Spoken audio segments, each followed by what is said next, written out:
So for those of you who attended Dr. Perkins' talk yesterday on environmental justice, we heard some about inequalities that are happening pretty close to our community here in Athens, just right down the road near the Ohio River, and people who have been experiencing a lot of health issues related to chemical exposure related to the DuPont Washington Works chemical plant there.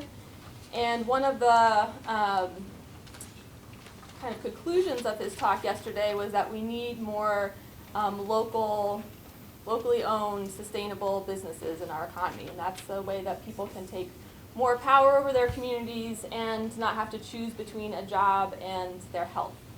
So we're very fortunate today that we're going to be hearing from Constantine, who is a member of our community here in Athens and a leader of our community in terms of local sustainable development.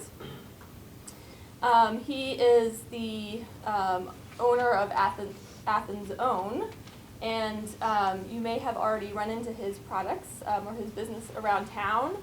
He sells many local food products at venues around town, and I know that I've enjoyed his hot spice cashews at many occasions at Jackie O's over the past few months since I've moved here.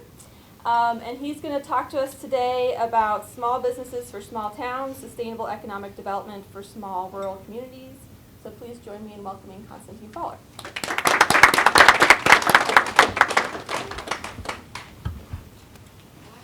Greetings, everyone. I know there's a large contingent from Rachel Terman's class here. I enjoyed being able to sit in on it on Tuesday, so thank you for allowing that. I hope that some of the content we discussed today will be relative, and I'll certainly be asking how you might feel that is relative or how I can make my efforts more relative to things you may see that I don't include in what we're trying to do with our efforts. Quick background, some of which was on the poster, 2000 and before. I had a background, still do, but training to be a chef, culinary arts, and engineering. Some of the formal training was at the University of Delaware in civil engineering. Culinary Institute of America was my formal culinary training. The reason I bring these up is that in trying to figure out what I could do with my square foot to do something, I take a very resource-based approach. No money, no other resources. I got my square foot. What do I have? What do I bring to this square foot? What do you bring to this square foot? You got what you are. And those are two things that I'm good at. I'm also passionate about them. So if I'm doing something related to those, I'm probably not going to run out of motivational energy because I enjoy doing them. Two of the things approaching 2000 that were inspirational to me. In about 1998, I was being part of the Athens community, witnessing a Ohio University Service Workers Union that was, to an extent or another, about to go on strike. This was after months and months of negotiations, needs not met, etc. The university threatened to bring in replacements, basically fire all of them. The details of that I'm not that certain on. I tried to go back and get historical accuracy on some of it and was having trouble finding even people that really knew about it. The important thing of it, to me, was that a lot of people that did not have financially related options. They couldn't just do what they wanted to do, even though in their hearts they may have felt that striking, which was in a sense the only option left to them, they couldn't do that. They'd lose their jobs, their families depended on them, their children's education being related to that might have depended on them. Financial options were limited. And I think in your class, you saw over the span, especially with Mr. Eller's book, 1945 to the present,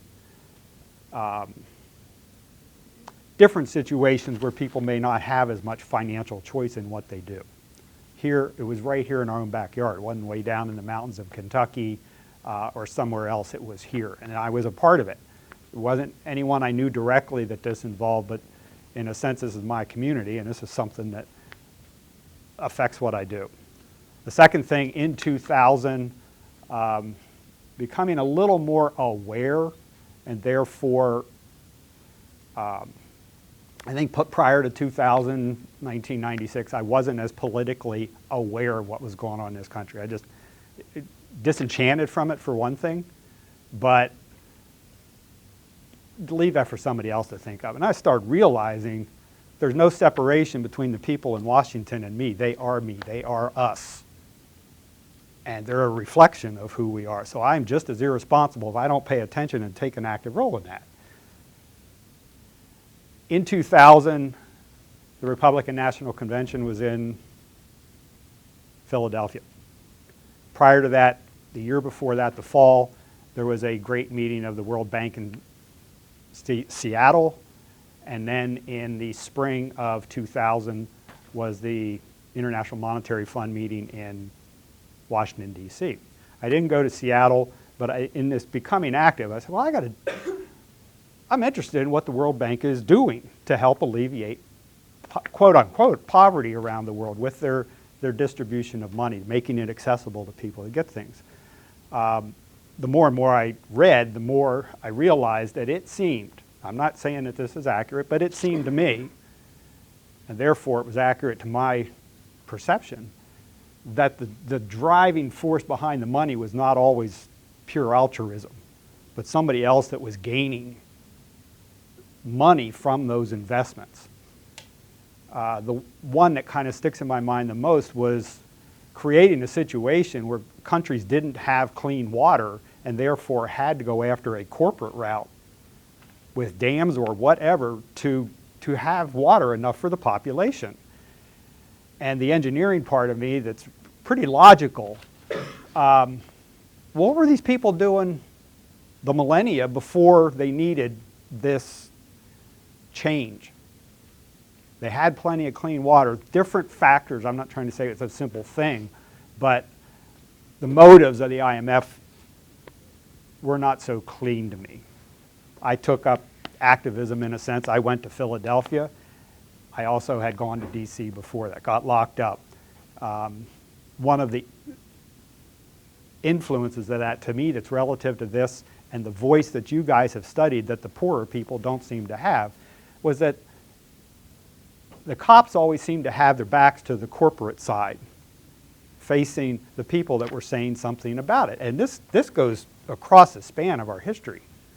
This isn't just, lately in the protests that happened, whether it's Occupy Wall Street or whatever. The backs of the police always seem to be facing the money in all of its different forms, whether it's corporations, the bankers. Granted, society pays the wages of the police, but in its complicated way, I think that represents a lot of power over where the police point their forces. The other day in a class, we saw the gentleman in West Virginia with the Mountaintop. He lived his life, almost his entire life, speaking up about this, what couldn't have been his whole life because he hadn't been going on for that, but just vehemently, emotionally engaged about this mountaintop removal. They're taking his home away, his mountains of his children that he'd love to pass on, and they're getting just denuded. Not just denuded, but removed. They're scraping off the tops of the mountains. The police, when they went to go see a grave, they were facing them. Those are the ones that weren't allowed. The miners were the ones, in a sense, the people that own the mines are the ones that are backing them. So this force of wealth really struck me again in 2000, which was about the time coming back. I didn't feel like doing any more court, but I also in the court system, because I got into a court system. I had to travel back and forth to Philadelphia with the misdemeanor that I was charged with for creating a public disruption. I also realized with my knowledge, how limited it is, my passion, I could do more than just hold a sign on the street. Didn't know what it was, but I knew I could do something more than that with my square foot. And at the time I loved coffee. The sign says that I took a coffee and started to make it into a money-making entity. It's something I had, again, my square foot. I loved coffee. I knew where I could get it roasted. In the process of that, I tried to get it roasted closer and closer to Athens. But that was the start of Athens' Own. What could I do economically to help drive, help make a difference? I didn't even know how it was going to make a difference yet, but I knew I was going to do something. I was going to start with what I love to do. Two things that happened relatively quickly after that was 9/11 and Katrina. Katrina struck me as what I was now a business owner, owning Athens' Own, that very quickly after Katrina and in the years that followed, including up to present, there are businesses that are still out of business very directly due to that disaster. Like many, I could sit here in my little corner of Southeast Ohio and say, sorry about your luck, you know, that's way over there. More than likely, that's not going to happen here. I couldn't do that because I knew something was and is going to happen here. I don't know what it is, but I knew from the experts that I talked to, plus what was actually, you know, viewable on our radios, televisions, Katrina was not the big one. And by comparison, it was a very small portion of our country that was impacted, very fortunately so. But it wasn't a very big portion of our country that was impacted by this, directly impacted. I'd take that back, our whole country. And with globalization, I'd say a lot of the global economy had some impact. The impacts were there, but the direct weather-related disaster was relatively localized compared to what something else could be. Somewhere around that time, we stepped back and did what we considered a current situation analysis. We found in that things that we could not avoid looking at, the fragility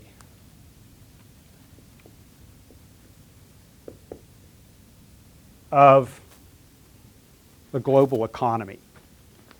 It wasn't long after that, and it was probably about the time where this was actually taking shape, 2007, 2008. Our national economy was tanking. I think you are all old enough that you had a very real, 8 years ago, very real view. I mean, it's not like you were 4 years old. It was something that you were a lot more directly a part of. I don't know how it affected directly each and every one of your families, or whether somebody you knew was really financially impacted, whether your grandparents lost savings in bond collapses, all sorts of ways that something like that has affected things. This was one thing that we realized with the globalization of the economy. Also, it wasn't just local, the ripple effects that it had around the planet. And subsequently, since 2007, kind of minor disturbances, I got a wake-up call of how interconnected what globalization has, since the Clinton years, has actually done in our country. And the interdependent economies that a bump here affects, you know, makes something happen over here for one thing, and that our assessment was that it was not, is not very robust. It's actually pretty fragile. When I think of that, I don't know how many of you might have ever seen the movie Metropolis. It's a very good one if you haven't seen it. I don't even know how far back it dates, 20s, 30s. But it's of a machine where this guy's frantically going around tuning these dials, trying to keep the thing from crashing, from exploding. And I kind of feel sometimes that that's what our global economy's like. That is a danger. That is a warning sign to me. The second thing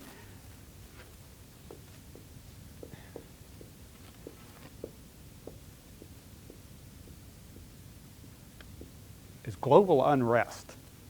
Nightly news. I mean, it's getting worse.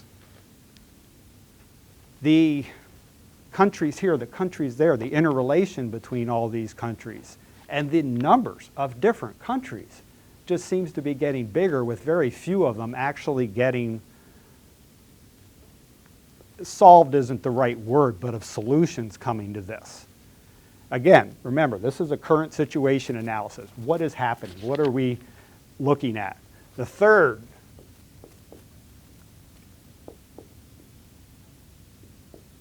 is the near occasion of a pandemic. The experts that I ask for our business, it's not if, it's a matter of when. Global implications, especially compared to the pandemics of the past where it wasn't such an interconnected movement of people, movement of goods, the movement of something like this. Catastrophic effects. I don't want to overestimate or blow it out. Third,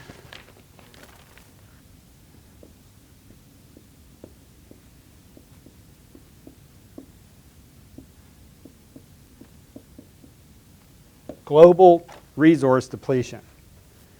Have any of you by chance heard a statement somewhat to the effect that for the population of the planet to live at the standard of living of the average United States citizen would take 7 planets for resources?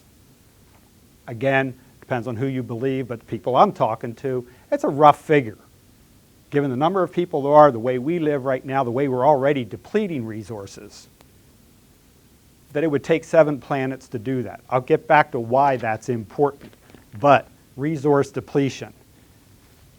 Third, 4, 5.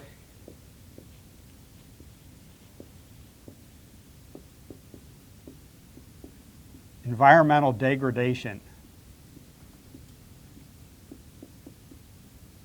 Not just locally, not just in the state, not just nationally, globally. We all know there's only one set of air around the planet, and there's only one set of water. The water you drink, dinosaur pee, is what I'm told. That woke me up. It's like, wow, there's only one set of moisture the whole time. Different beliefs of where it came from. Some said come in on the comments. But environmental degradation, when we need it for our own survival, a healthy environment. Lastly, definitely not least,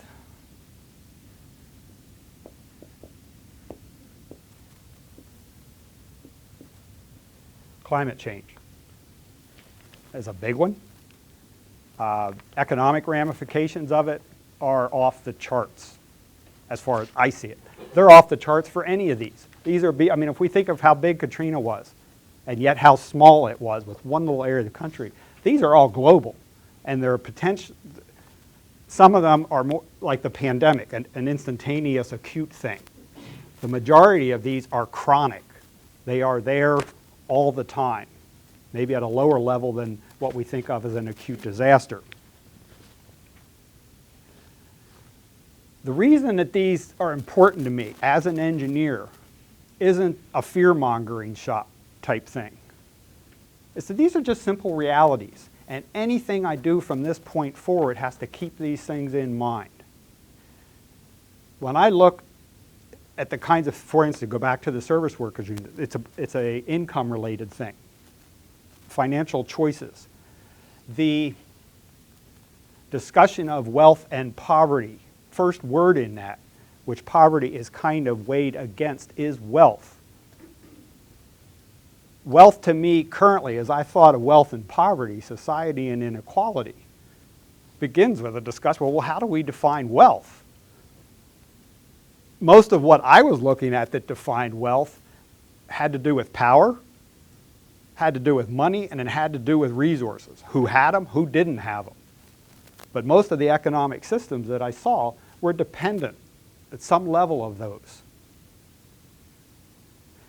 When I look at resource depletion, environmental degradation, well, say somebody had them. They're not going to have them for long. I don't know how much oil supply we have currently. I know it's a limited supply, the same with coal, the same with natural gas. And this current idea that we have of wealth is so based on those. The thing I heard the other day was that we've had about a 3 century long free ride. kind of living off the stored energy of the sun in the form of fossil fuels, whether natural gas, oil, whatever. They're going to run out. I know they're going to run out. I don't know when, but I know that anything I do today is putting the decisions we make today on someone down the line. Grandchildren, great-grandchildren, somewhere down there they're going to have to endure the ramifications of our decision. The result of this, of taking these into account as an engineer, brought me to two words: sustainability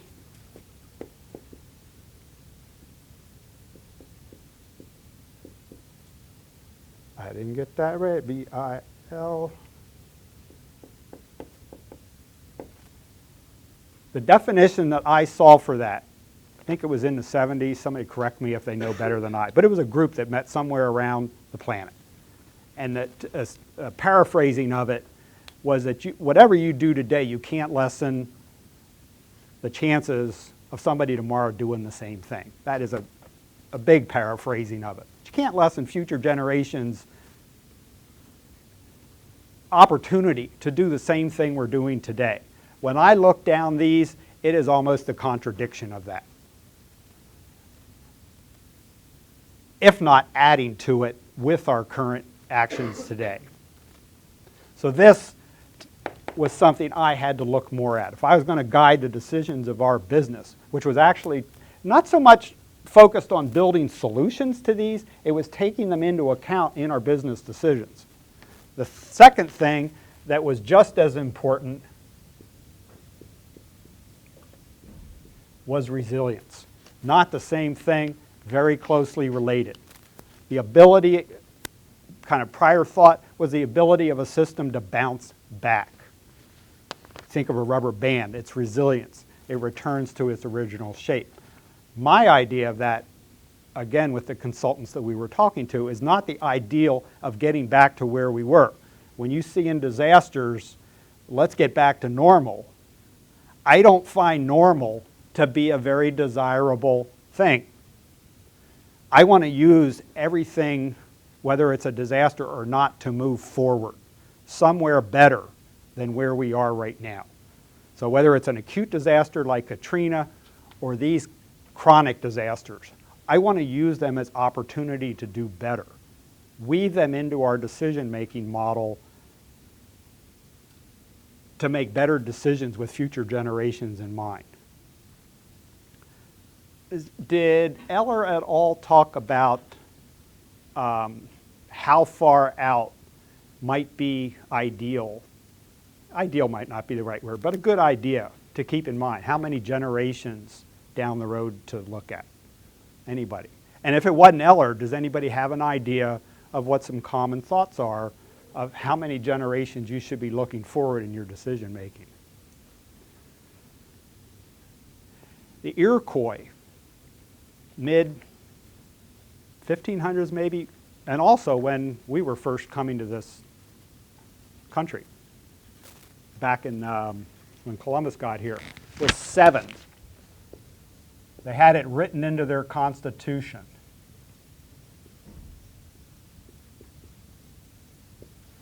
That the decisions we make today shall keep the 7th generation yet unborn in mind in the decision making. That's a long time in the future.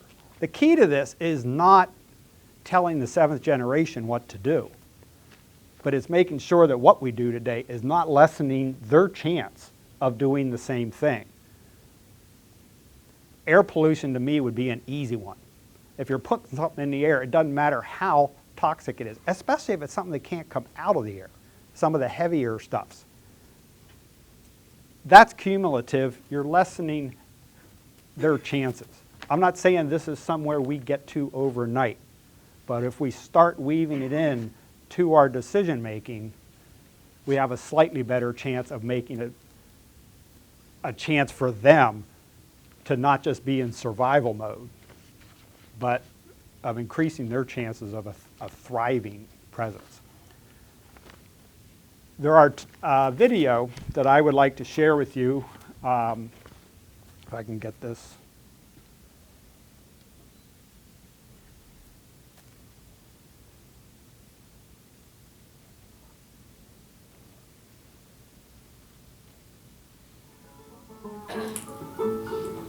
Whoops.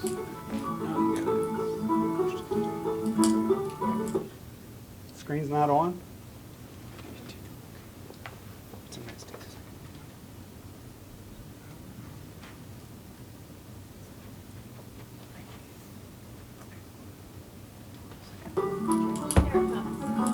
Oh, there it is. I can have a lot of the human comforts I want, but still feel like I'm out actually living in the trees, and I can see the sky, and I can hear the bugs and the birds. And I feel a connectedness. So, I guess the more I love Good job. myself, the more I'm finding love for, this place of world.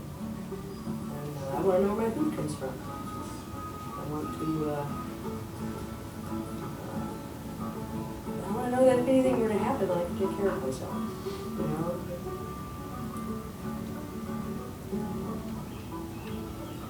We are still connected to survival, knowing what plants we can eat. Great, I'll call them skills from the hills out here. And there's a lot of folks who will talk about how impoverished we are. We do live in the poorest county, in the poorest township, but we're really not impoverished at all. We have such a wealth of natural as well as human resources here. So I have great joy and hope related to our particular little area on the planet. He's a little bear on our road. The community of Broadwell Hill certainly comprises a number of families on Mays Ridge. And I think the community of Broadwell Hill has a similar interdependent approach, autonomy. Each of us have our own strengths, things we like doing, and helps make a more robust, therefore resilient neighborhood network. If we just focus on changing things, we're not going to get there. It needs to be a component of something much greater. I think the biggest problem in modern society today, if I had to pick one, would probably be that we aren't connected with the animal part of us. Like, we try so hard to be different and not part of the earth and not part of all the just kind of natural life that is supposed to happen. Like, we remove ourselves so much from it, and so then we get to this place where we don't know how to take care of ourselves or listen to our intuition or know what we as a species need because we can't. It has been said that the sun is our source of energy, and everyone, with their little square foot, and collectively as communities, neighborhoods, etc., can look at what they can do to catch a ray. The sun, it is our source of economic value, and you can either grab a ray as being a part of the future or make your way to the pasture, continuing to do the destructive uses of energy that we're already doing. During my younger years, there was a time when I felt it's really too bad this had to happen, but maybe now people will, in a sense, wake up. But everyone becomes attentive for a few days, and then they go back to sleep. And after 40 plus years of being involved in some efforts, I do feel many times, and I actually do cry fairly frequently, because unfortunately there is a fairly known premise that says people do not change until they experience a crisis. It takes so long and it takes so much hardship for there to be a shift, perhaps just simply through the way I live or sharing my previous experiences will play a part in a gradual shifting, and that I need to remember that it's kind of like throwing pebbles into the pond. You never really know where the ripples are going to reach. So I guess I have a sense of compassionate acceptance combined with a certain amount of deep sorrow. No one person has the answer. Each one of us has part of the answer. We all have a piece of the puzzle. And I think to be a part of a very rural community it's like becoming a part of a family and letting it grow on its own is really a tremendous gift.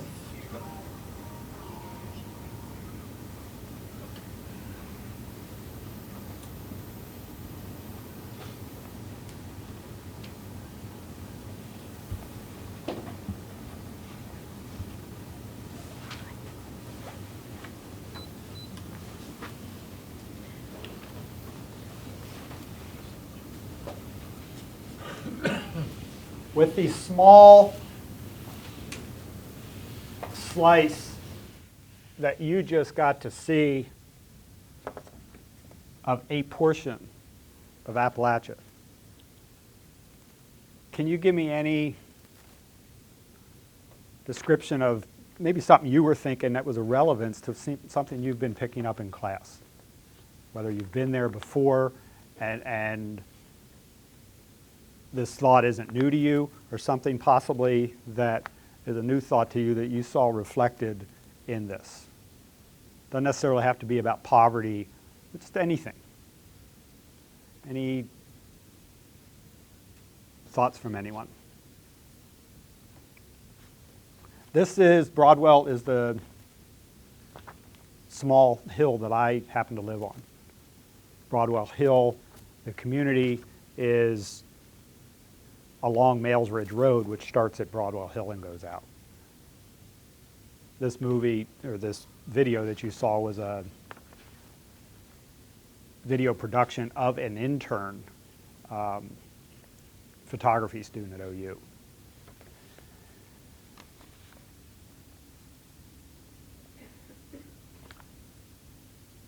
In the sense of resilience, which we got to earlier, the ability to move forward, to,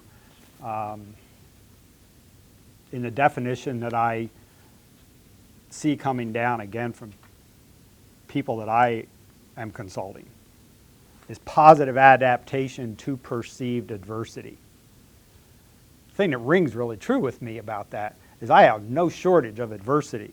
The list you saw up here was full of things that are imminent threats. Some of them aren't even imminent threats, they're ongoing, they're chronic conditions. There's no shortage of the things to be immersed in a way, of positive adaptation, to take them as opportunities and do something, not necessarily about them, but how do I keep them in mind so that what we are helping to build locally, no matter what it is, what business we're in, what job we have, keeps it in mind, makes a difference, looks for the opportunity, no matter what we're working on, to use our skills to move in a positive direction. The opportunities are limitless when you start seeing them. The second thing that I would like to share with you, and I have a video that I'm going to put on first about this, is the actual direction that Athens Own chose to go as a business. Not so much, and I'm going to ask you afterwards, what do you think the connection is with this? we'll proceed with that, and then I would love to hear some of your thoughts.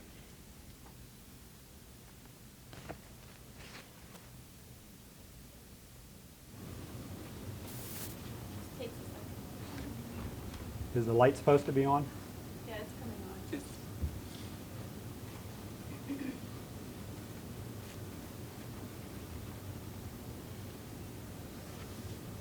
Keep in mind as you're looking at this, you might say, well, what does this have to do with a business?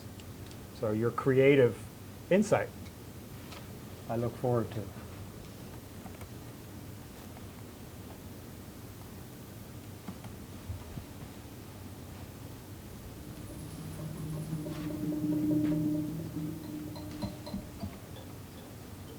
My research does show that they're communicating. Yes, it's a method of communication. These plants are really not individuals in the sense that Darwin thought they were individuals competing for survival of the fittest. In fact, they're interacting with each other, trying to help each other survive.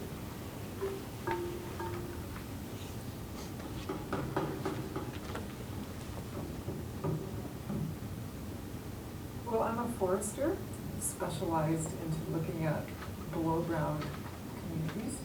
We found that these fungi actually will connect one plant to another plant.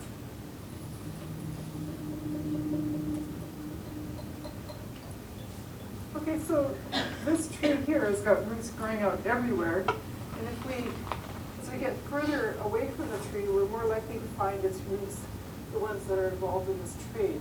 This is where the fungi hunt or scavenge for nutrients. So the tree sends down its carbon, it goes through the root system and through into these fungi, and there's an interface between the root cortical cells and the fungal cell that's wrapped itself around that cortical cell, and that's where this exchange goes on. So meters away, you can have a plant connected to another plant, and they're just shuffling carbon and nitrogen back and forth according to who needs it.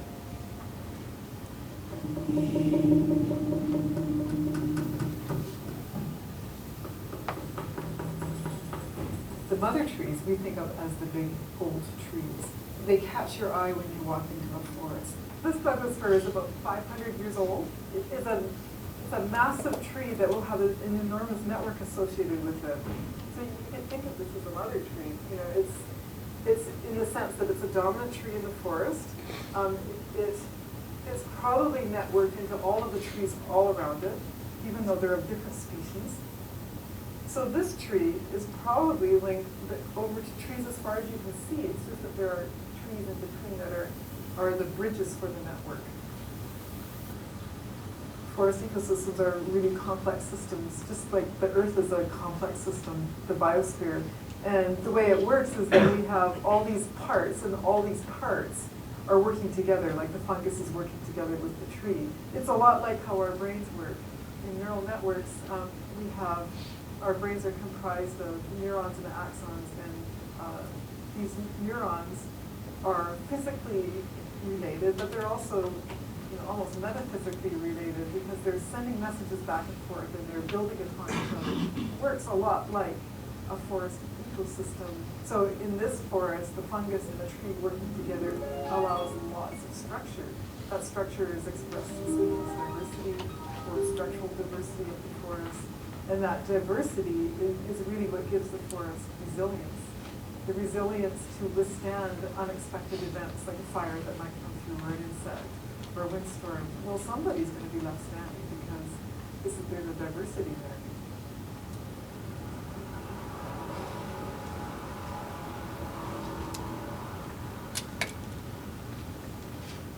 Some of the forest practices that we have done pay no attention to the role of these mother trees, or that trees actually will move some of their legacy to the new generation. We didn't pay attention to it.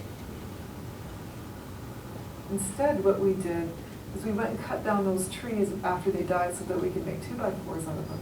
And we didn't give them a chance to give back to the community, I don't think. So what those dying trees will do is that they will also move resources into living trees. to the young ones coming up before they completely collapse. So it's a transfer, like a passing of the wand from one generation to the next, if we allow it to happen.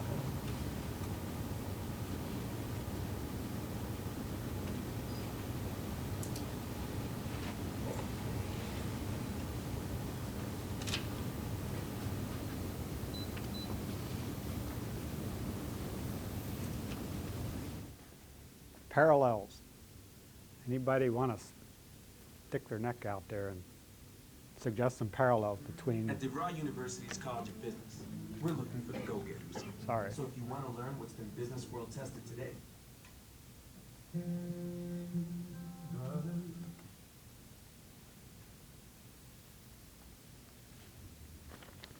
Again, any parallels at all. Doesn't matter how crazy they are. I mean, that's part of it is the small glimpse of the ones that you might see.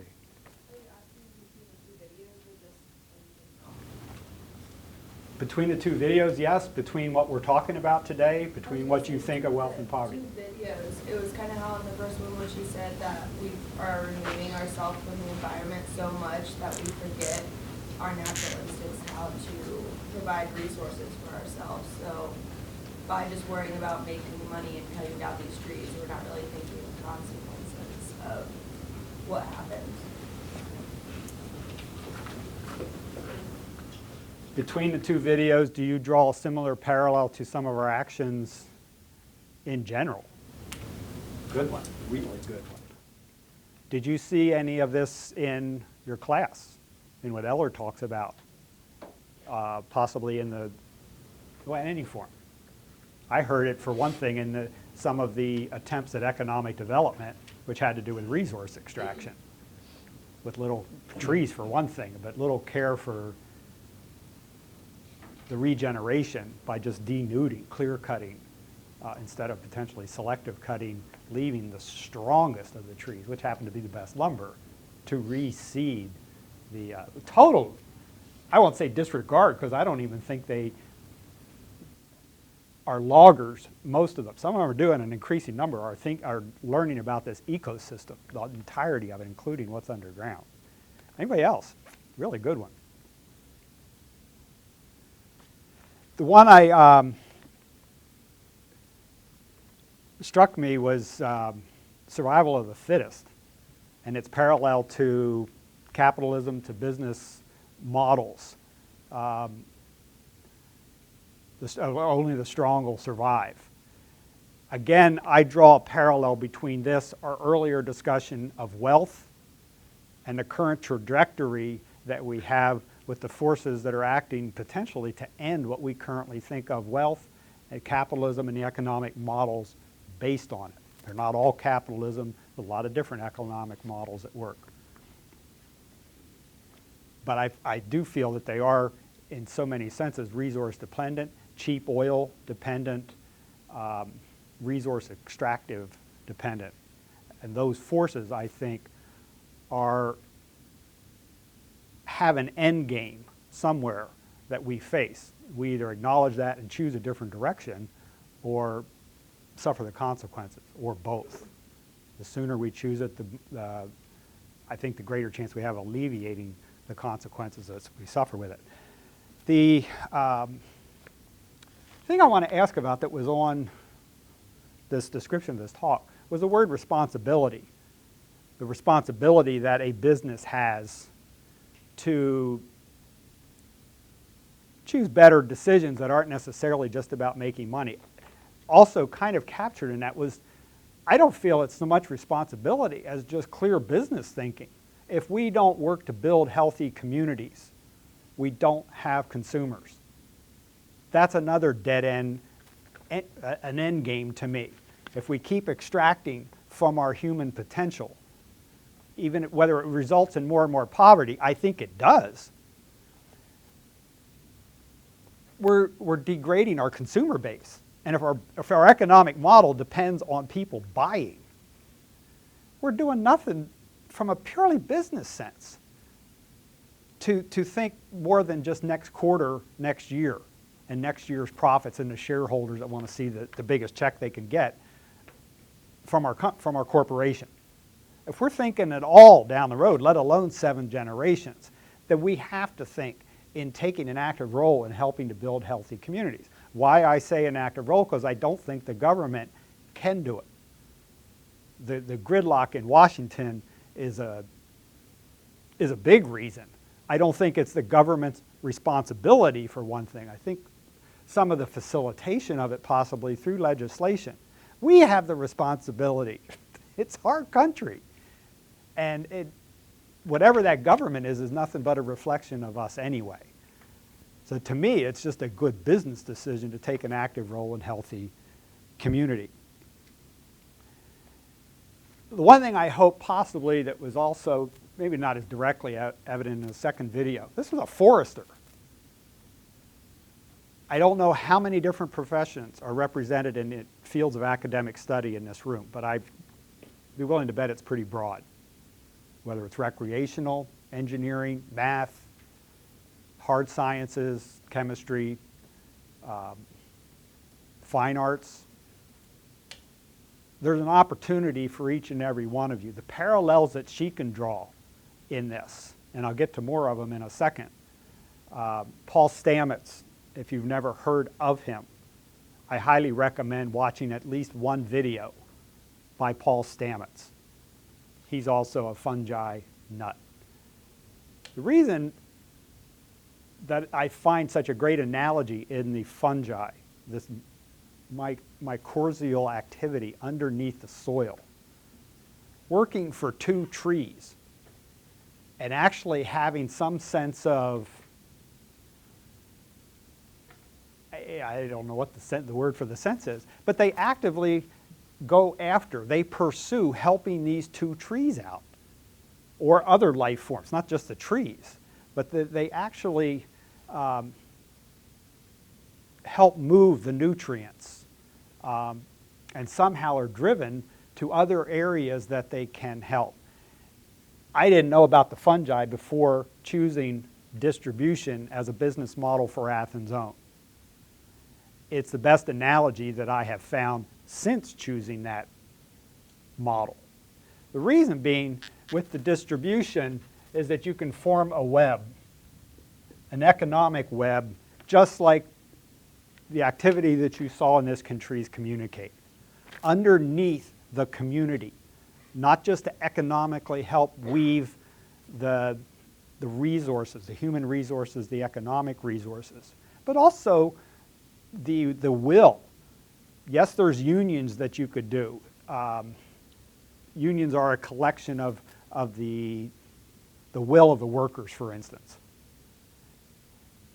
There's no reason that a company, a business company, taking a distribution cannot also help to weave together, facilitating the will of the community when government and voting is not necessarily working quite as well.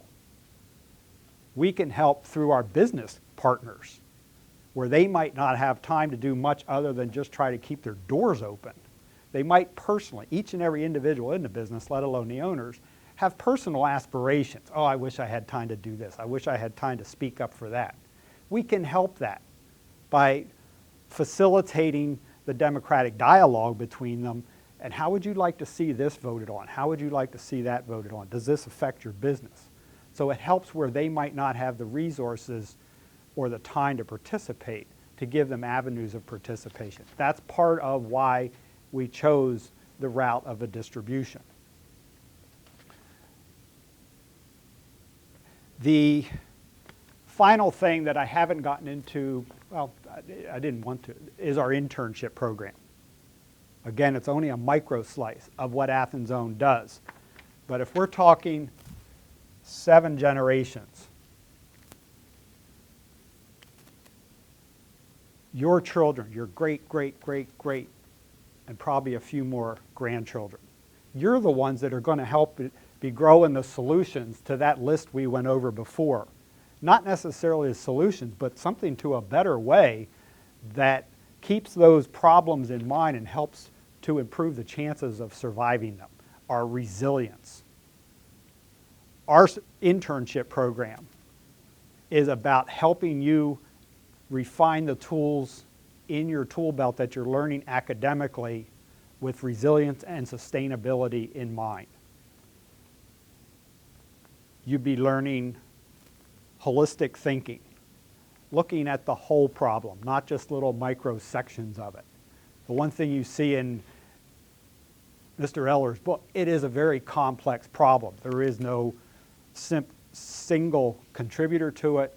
There is no single answer to it. It's very complex. And until you start looking at the larger confluence of factors that are influencing it, you're throwing resources, and I think you've probably studied this sometimes, where they come in, oh, we think everybody's poor and we're going to throw money in to help solve this.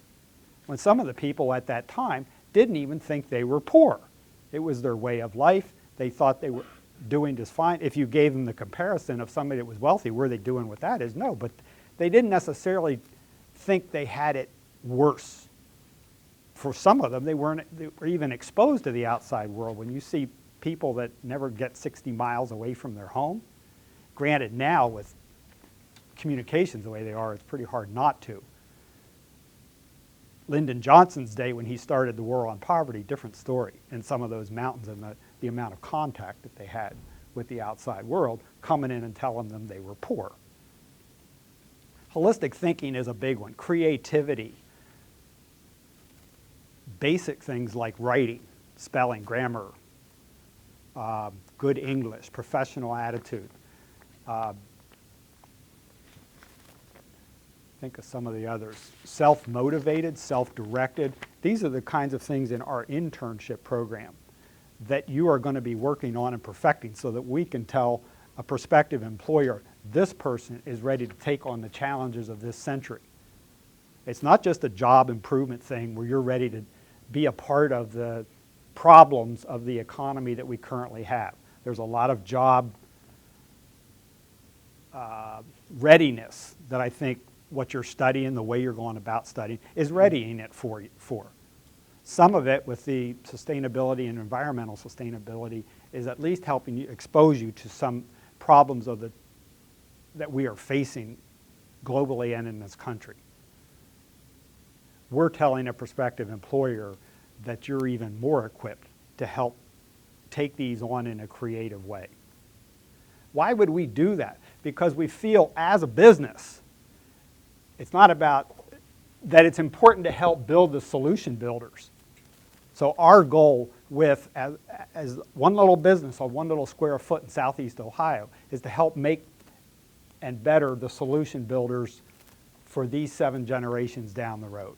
Instead of just making our widgets, selling the foods, creating food products, to use those as a fundraising effort, as a economic engine to help build the solutions that we think we need to do.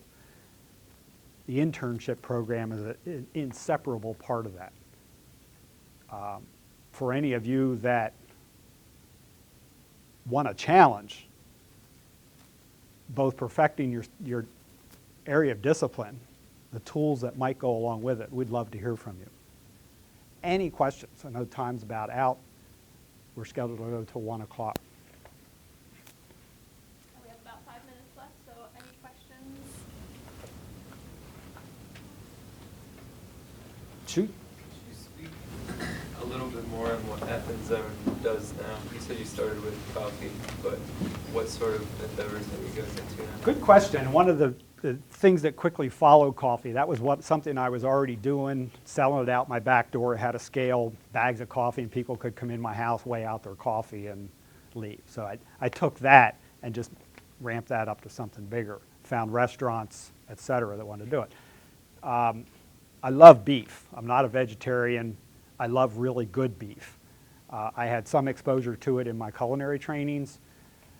There is a farm down the road from us, the Redbird Ranch, premium Black Angus.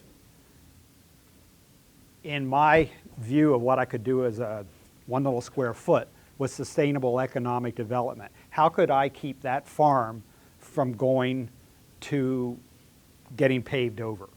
Probably a lot further in the distance that suburbia from Athens is going to get 18 miles out of town, like it's mushrooming in so many other suburban areas of our country. But the more realistic, immediate thing is that those different farmers have to have another job to keep that farm open.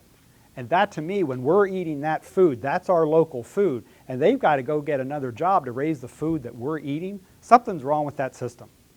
So I said, I don't know what I'm going to do, but how can I help, because I really like the beef for one thing, how can I get your beef to area markets? That has evolved, flash forward to currently us, all of this just from simply, that's an opportunity, it fits in with what I'm doing, grab it, do it. I don't need somebody's permission except for the two parties involved. We haul grain twice weekly, 3 times weekly from Jackie O's uptown to that cattle farm. My truck currently is parked in front of Jackie O's. They're going to be loading it while we're here talking. That grain will go to the cattle farm. 4 cattle from that farm are on their way to Dick's Meatpacking Plant in New Lexington. Again, a very small scale, locally owned meat processing plant. I network that, specify in my training how long that beef's going to stay there and age for different customers. Some of it 8 weeks, some of it 10, 12, 20. Some of it we've taken out as far as 40 weeks. I don't know if any of you are familiar with dry aged beef. 40 weeks is pushing. It's not the limit, the record of what some people have done over years, but it's intense. Why does this matter in the sense of answering your question? There's no shortage of opportunities. We try to use what we see as what's the wisest decision, what can make the most difference. To me, that's a model to then take to other local entities locally, but also the whole model can possibly be a template for somebody else to use, free, open sourcing it for a community to pull itself up by its own bootstraps, use the kinds of economic flow to empower the work that needs done. So instead of sitting around and saying, well, we don't have the money to do something, we'll just take a slice of your local economy, do something with it, take the profits from it, and re-inject it into local. And that is, in a sense, what we're doing. The cashews, they're not locally grown in any way. They're locally hand mixed. For any of you that had them, they're addictive. Sorry I didn't bring a bowl on. That was pretty rude of me. Has anybody else had any of our products that we've created over the years? The value added with the beef, we then take our sweet beef bologna, which is served down at the tap room. Almost all these products are for sale in Siemens Grocery. Again, trying to stimulate the local economy. We have not yet to date for sale in almost all these products. Again, trying to stimulate the local economy. We have not yet to date for sale in almost all these products. Trying to